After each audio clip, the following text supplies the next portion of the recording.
All right, we have joining us in the studio now the President, Consumer Rights Advancement Organization, Chief Adeolu Ogunbanjo. It's good to have you join us right now. It's a pleasure to be here again. Thanks for joining us. And we'll be joined by a power consultant in our Abuja studio as we get along. And we have the head compliance Kaduna Electric Distribution Company, Lawal. He'll be joining us also as we get along. And also joining us from the United States is Shola Salako of the Consumer Advocacy Program. Shola, it's good to have you on TVC Breakfast from the US. Thank you for having me. Good morning. All right. Good morning. Now, let's start it this way, Adeolu, from this studio. The issue of consumers of electricity, there has been a hitch or a friction between the relationship between electricity consumers and those who are providing them over the years.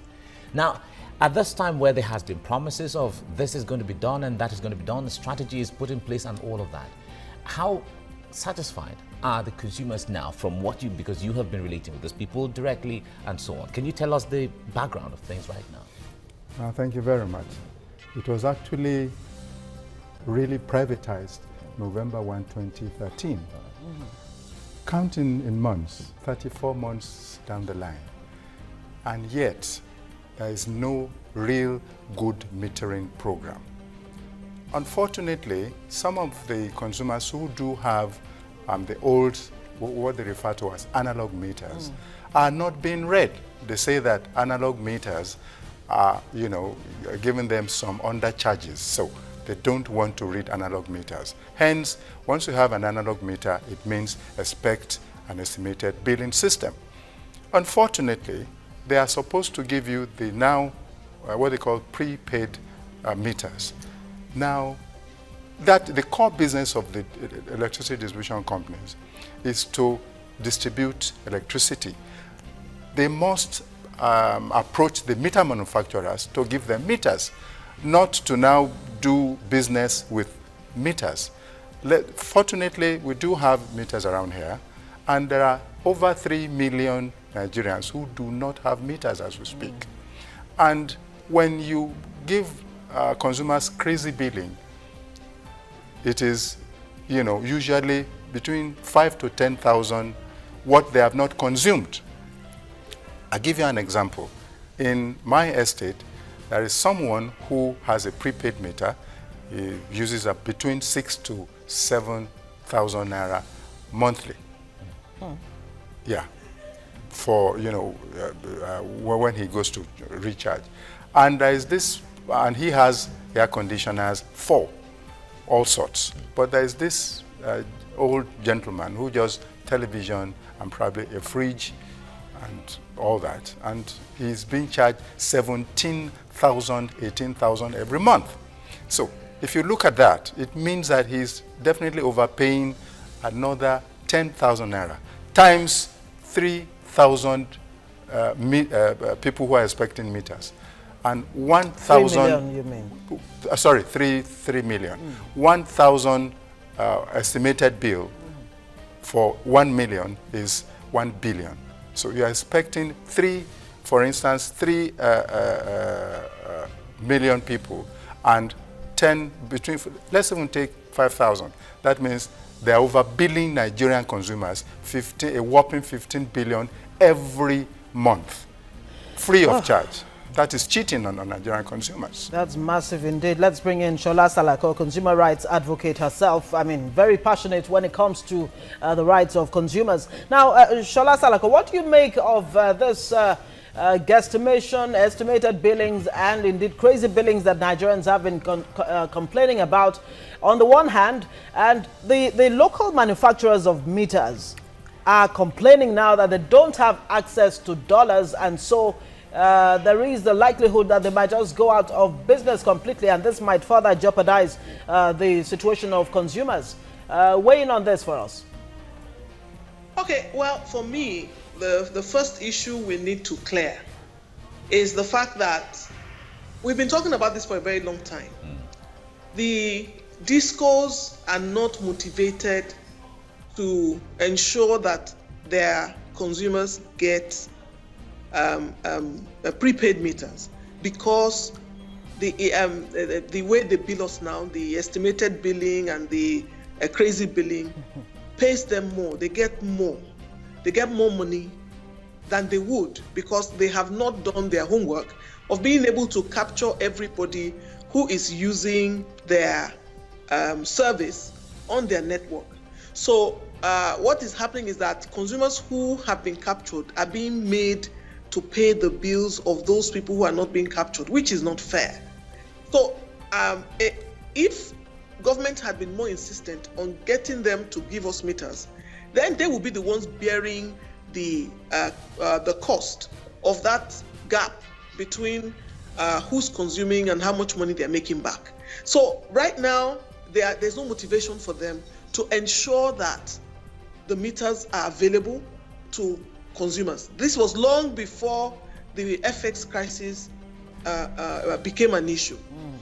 We've heard all kinds of stories from discos about how they have enough metering or the way they are going so slow about metering. It is all deliberate by our own estimation.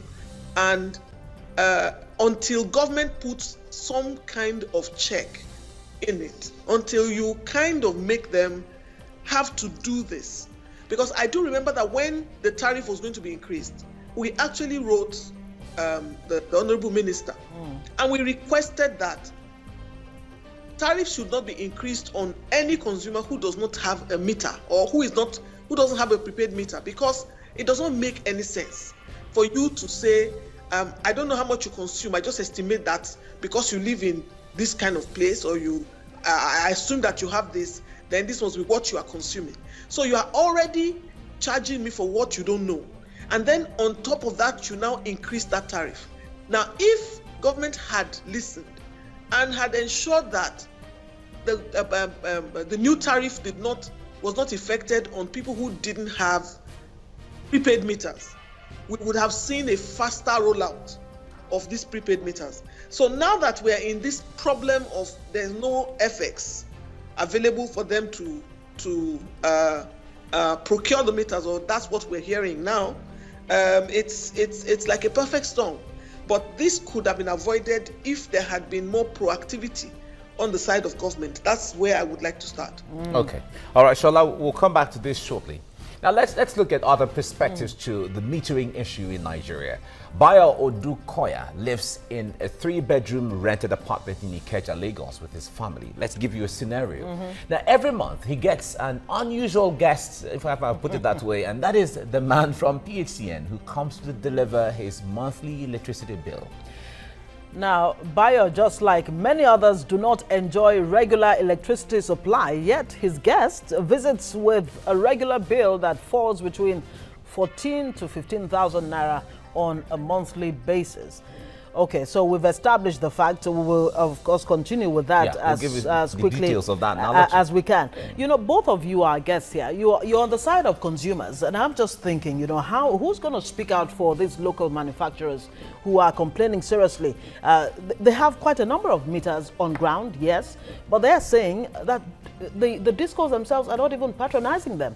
Of course, the minister of Power, Works and Housing, Babatunde Fashola, has encouraged, he's called on, or urged, is that the word, you know, the discos to patronize these local manufacturers so they don't go out of business. So what do we make of all of this? Because if they do go out of business, the consumer still is at the receiving end at the end of the day. Thank you very much. I must let you understand that. You see, currently as we speak, all of them put together, because we have visited the meter manufacturers. Now, all of them put together are having close to between 1.3 and 1.5 million meters already certified, presently already certified by the Standards Organization of Nigeria. Beyond that is the fact that there was a program they call CAPME, which NERC, Nigerian Electricity Regulatory Commission, introduced. It's an initiative. CAPME means Credit Advance Payment for Meter Initiative. Port Harcourt Disco is using it. Ibadan Disco is using it. Abuja Disco. and 2 other discos. Unfortunately, Ikeja that said, look, we're not going to do CAPME, we're going to give you free. It's all a deceit. Yes, they imported a few, and there you are, they just to say yes, make up their promise.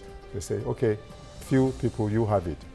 As I speak, several thousands of consumers are yet to be supplied with one. Beyond that, again, is the fact that, you see, we learned that only Monday that the Honorable Minister has said that CAPME, and that's the only window available for consumers to even get meter, because you pay in advance. And then they will now defray the cost over time, you know. But I learned that the Honorable Minister is now trying to cancel this CAPME program.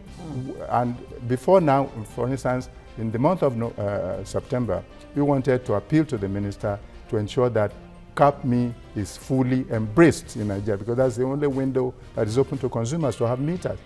Otherwise, all right, we'll allow you to explain to us exactly what this CAPME really is all about. But let's go back to that perspective that we're trying to bring to you earlier. Okay, Bayo exactly.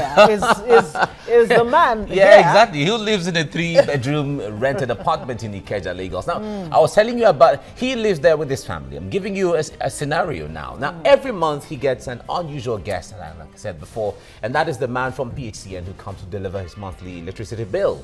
But Bayo, just like many others, do not enjoy regular electricity supply, yet his guest visits with a regular bill that falls between 14 to 15,000 naira on a monthly basis. The bill is referred to as estimated billing, but Bayo has tagged it crazy bill. He gets this paper every month simply because PHCN is yet to supply him and others like him a meter.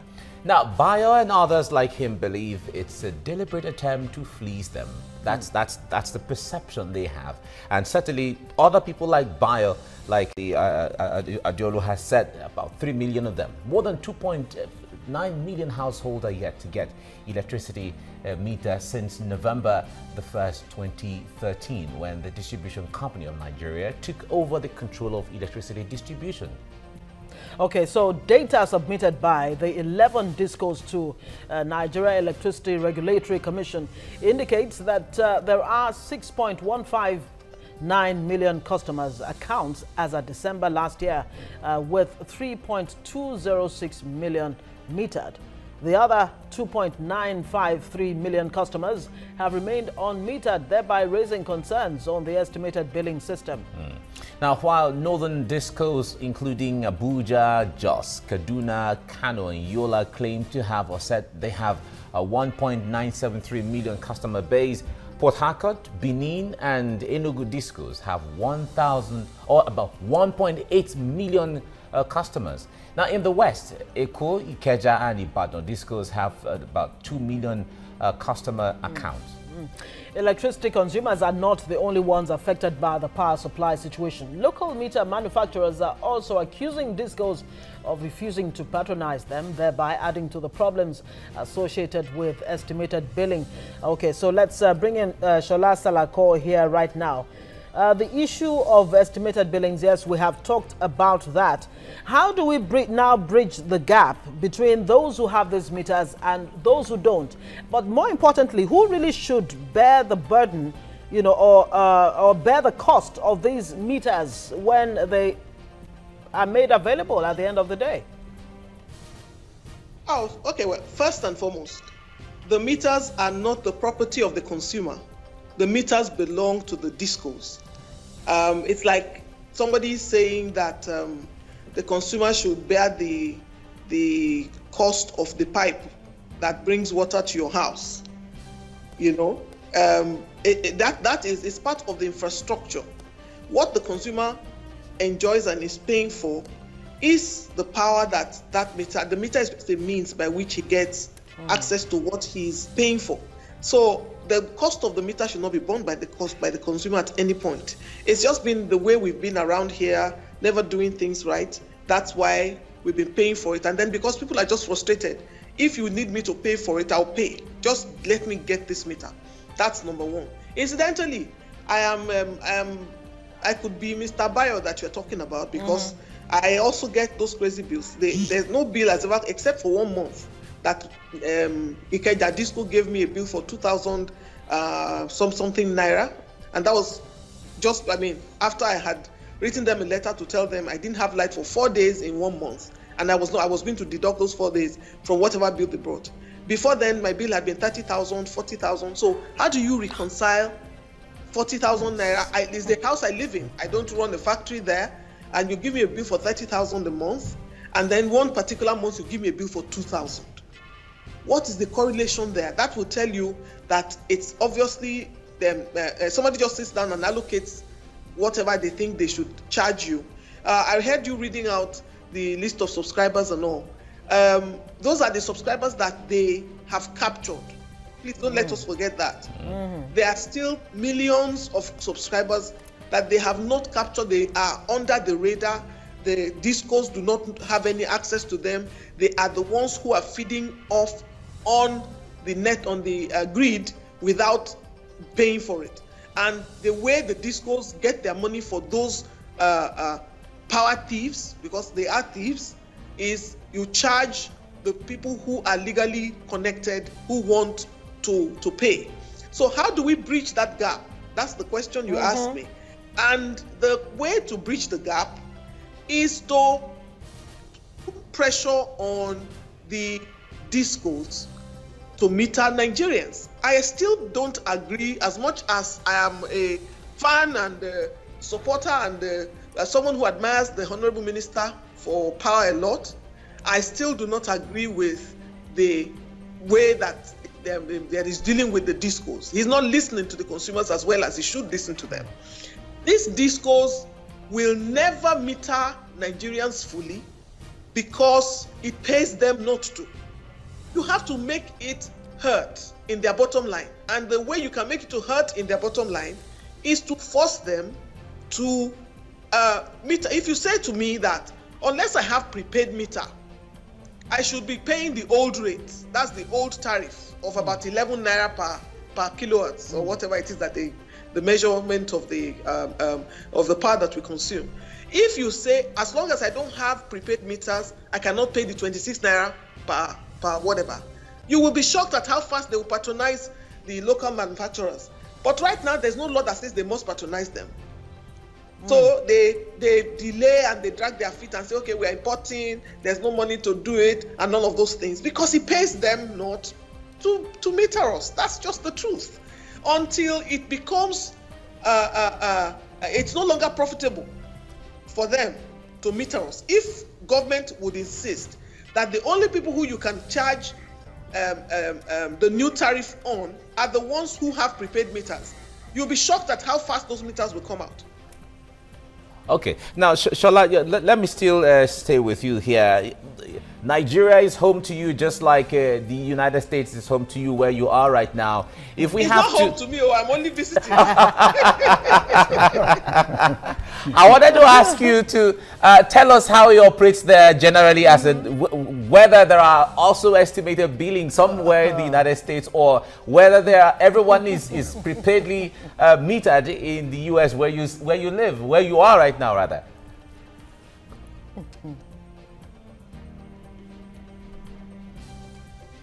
Okay. Okay, it doesn't seem that right. Shola Salako heard that question. She didn't hear me on but that. Of course, I doubt if the average American even sees any meters.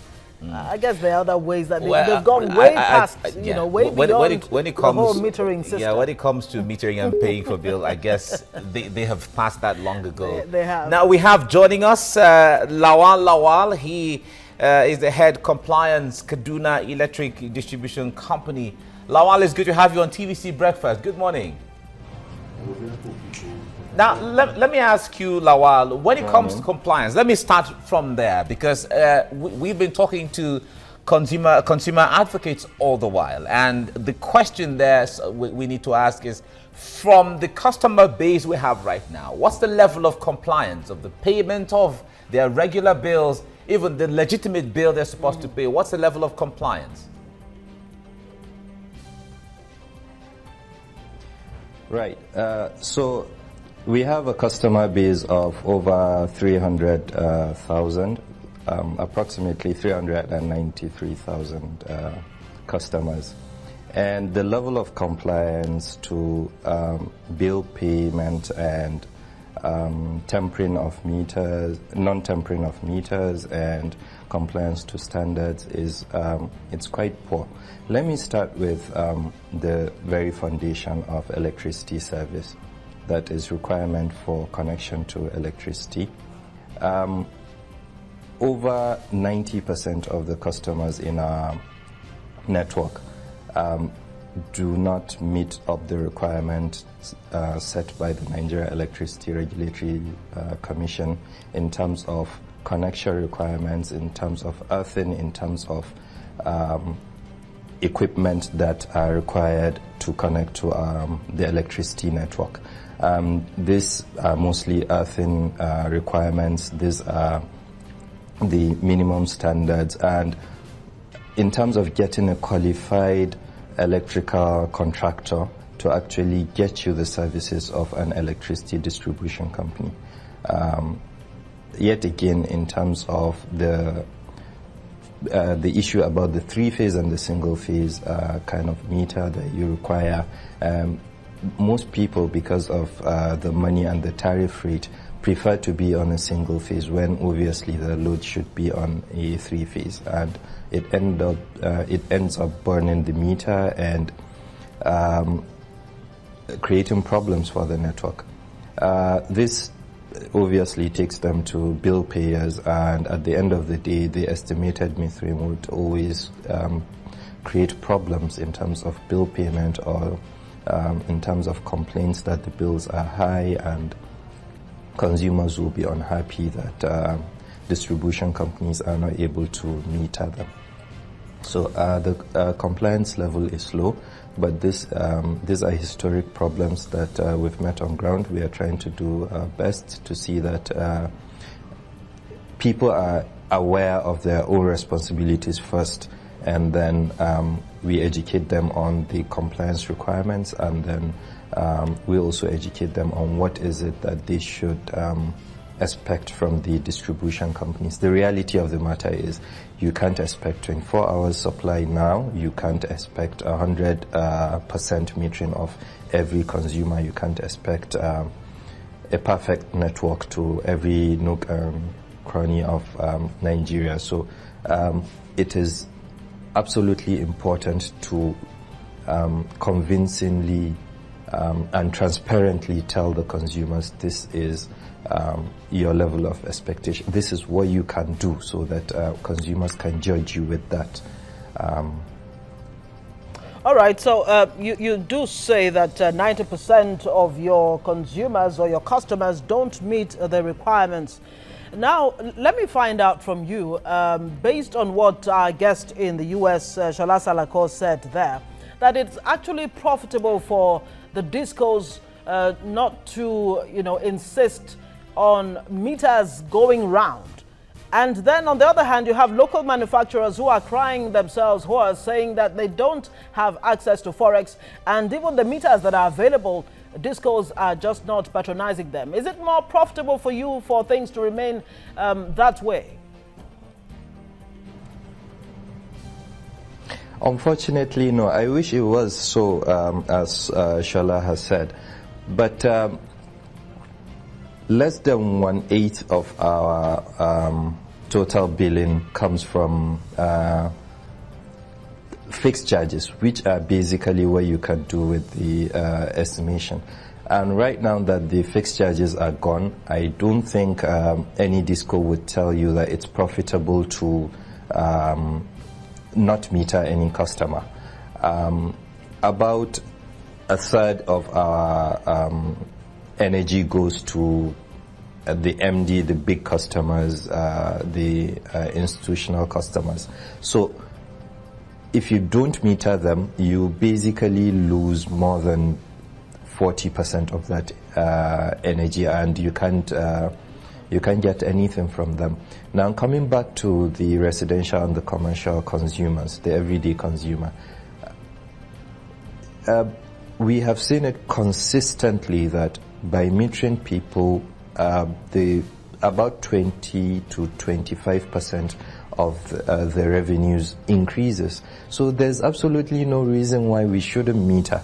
The problems, as we keep hearing, and these are verifiable facts, are that the metering is not an isolated component of the electricity value chain.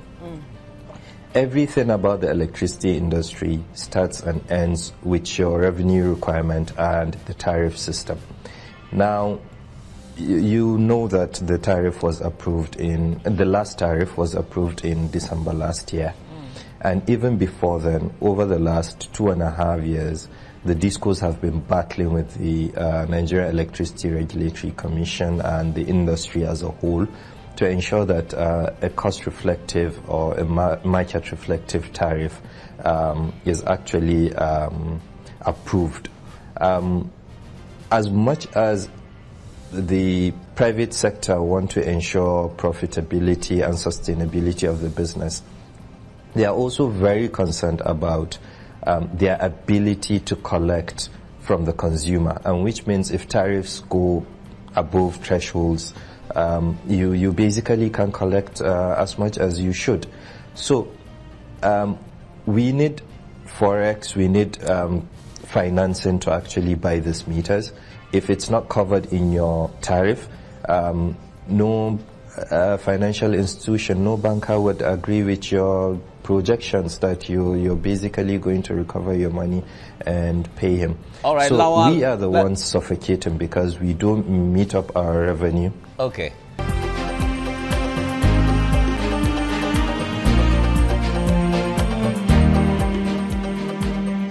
And as you are watching TVC Breakfast, and this morning, right on this segment, we are talking about the non-availability of locally manufactured meters. There are complaints from local manufacturers that DISCOs are not patronizing them, and we're looking at the implications of all of this generally. And we have with us in the studio Adeolu Ogunbanjo. He's the president of the Consumer Rights Advancement Organization, and he's one of those speaking for consumers. And we also have Shola Salako. He's joining us. He's from the Consumer Advocacy Program. She's the president. He's joining us on Skype from the United States. And we have the head compliance Kaduna Electric Distribution Company, Lawal in our Abuja studio. Now, before I go to Shola on Skype from the US, Lawal, let me come to you. There was a point Shola made earlier on when he said that, well, in the first place, meters are not property of the person. It is a property of the government or the DISCOs, as the case may be. Can you help us clarify? When you subscribe for the meter, who actually owns the meter? The meter is the distribution company's asset, and that is exactly why in requirement for the finance and the revenue requirement for the metering, it's a battle to have the metering approved as the regulator stipulates. I want to make a point as Adeolu had tried to paint it. He asked a question that why aren't the distribution companies doing the CAPME? Frankly, it's not the distribution companies that are not doing the CAPME. We welcome the CAPME system. We are happy with the CAPME system, but the manufacturers are having it tough. The monies that were actually capped for the cost of metering is not cost reflective. So it cost them well over 60,000, and the approval for the cost of meter by the regulator is below 55,000 naira, 53,000 naira for Kaduna DISCO. So no manufacturer, no CAPME provider would provide meters for you. So it's the market structure. I very much agree with the Honorable Minister of Power that we should engage the local manufacturers. We are doing that. We are working with about 4 different CAPME providers. We are working with about 2 different local manufacturers. we want this metering, and I hope Ajiolu and Shola knows that in our performance agreement, we had already signed on to the conditionalities that we must meter a certain number of customers every year, and we must meter a whole number of customers for the 5-year period for review. It's part of our performance agreement. Now, the issue is you want us to do that number of metering, which is frankly below our customer base, and we want to do the total number of our customer base.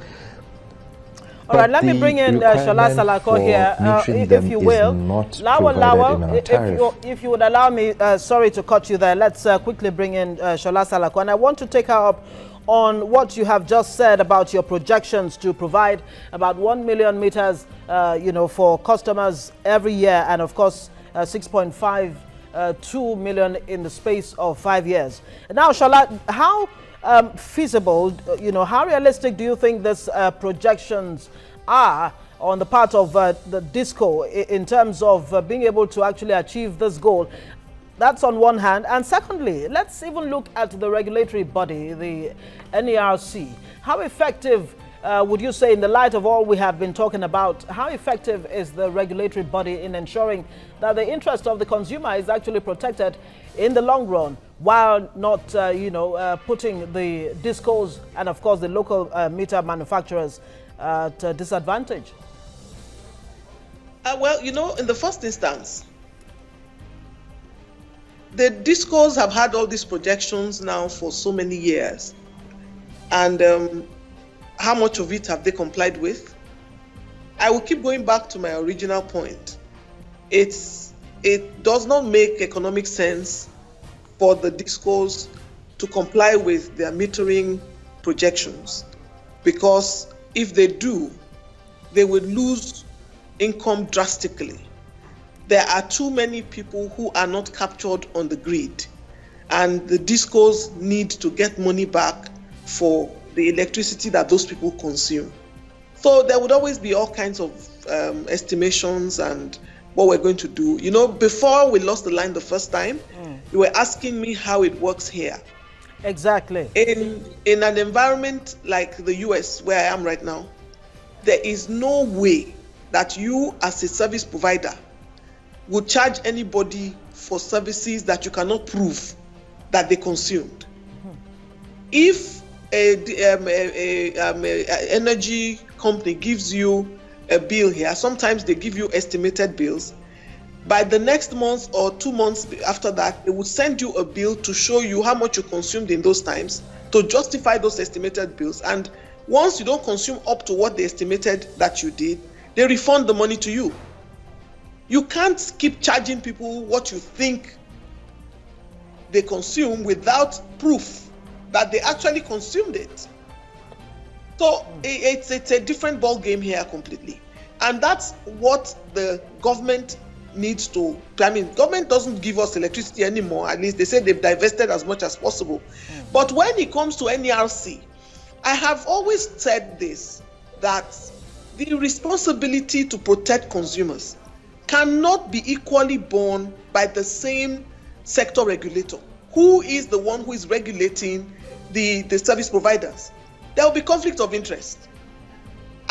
You are supposed to be the one regulating the people who are giving us this service, and you are also the one supposed to be regulating how they give us the service.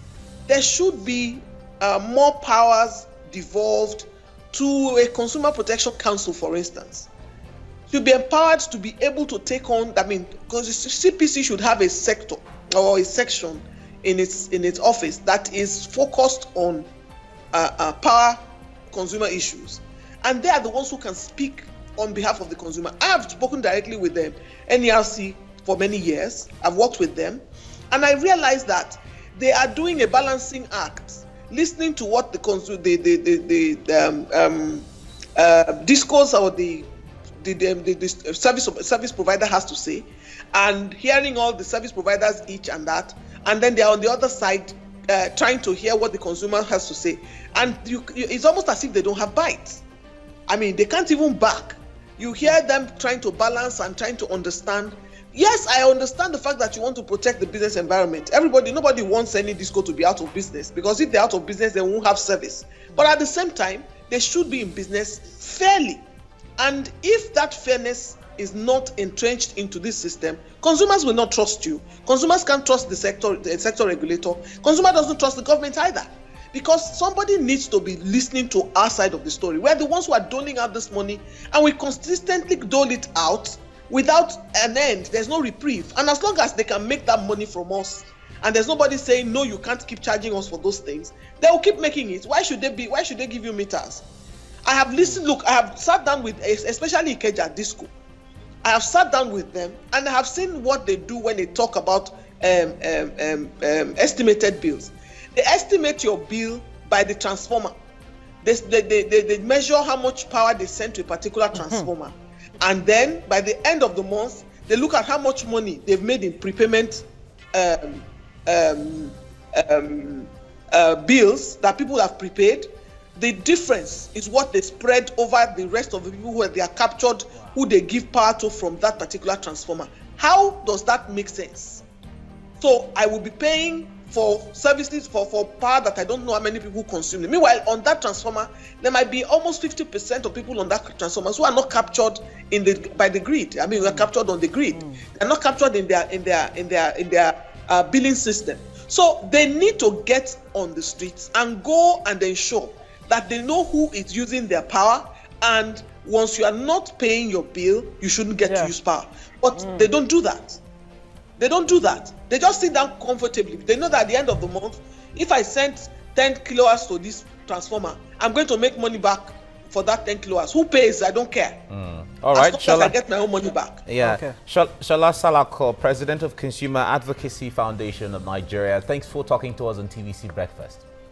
Thank you for having me. All right, now, Adiolo, let me ask you this one question before we go. There are also complaints from the service providers that customers do a lot of things where sometimes they reconnect to bypass the metering system. So other times they refuse to pay bills. Even those who are legitimately billed and properly billed, they don't pay bills as at when due, as the case may be. What's your reaction to that? Thank you very much. There's what they call commercial loss. There's also technical loss. Technical losses are the ones that, when a transformer goes bad, or when their cables drop and all that. That's a technical loss. Commercial loss is, by consumers. They bypass, when they want to do their electrifying their AC and all that. That is their problem. They should engage staff that will check all that. But beyond that, the fact that both technical losses and commercial losses are now being spread to the innocent consumer. They must recover this cost. And that is why they do not want to meter consumers. The way forward is, one, let them continue to try and see if they can source for exchange to give us free meters.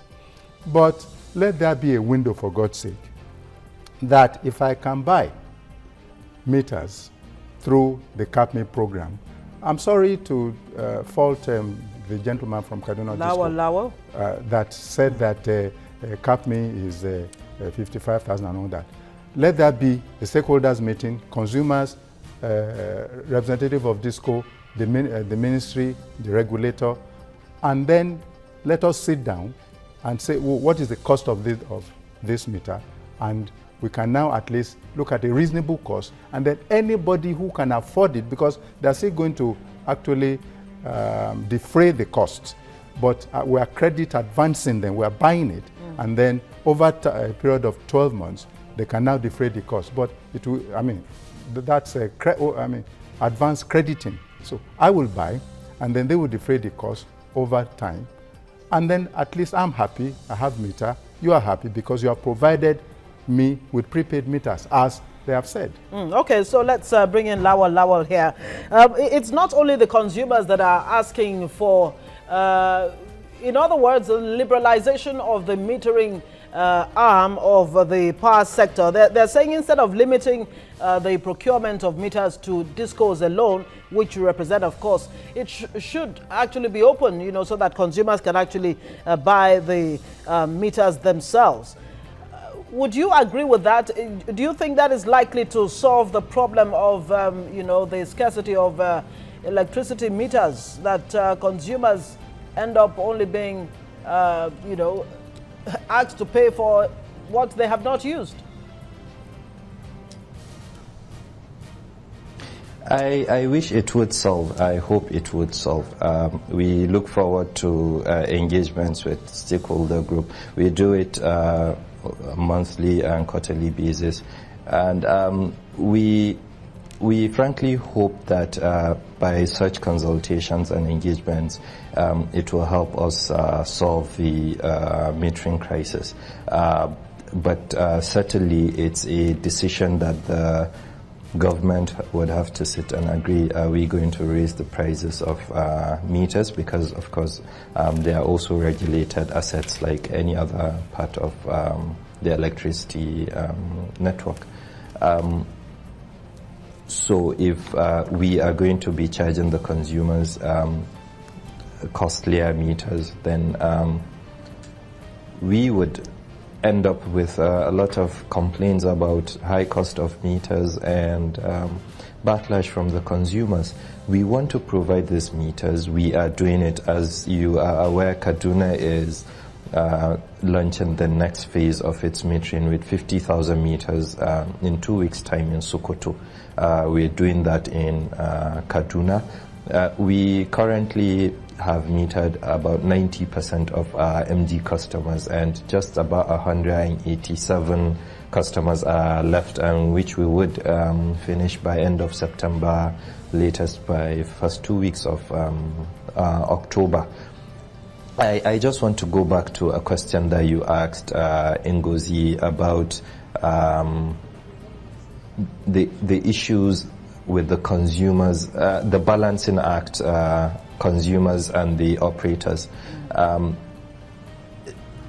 There needs to be a whole lot more sensitization about consumers, how they can make their customer complaints, and the redress mechanism put in place by NAC.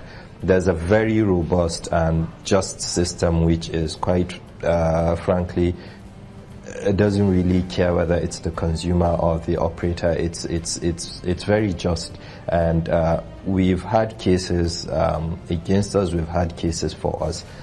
For every meter tampering and bypass that we took there, we were able to get the consumer forum to resolve the issue and to charge the penalty, which we don't have the consumer trying to play pranks with our staff to maybe pay half the money and have it wiped, or go to get his history of debts wiped. And at the same time, any time that a consumer complains where the standards were not met, they take it against us.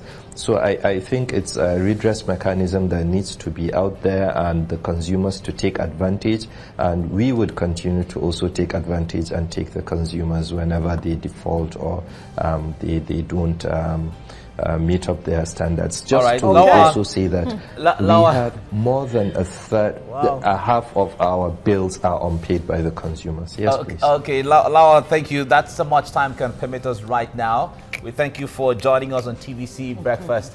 Thank you for coming. And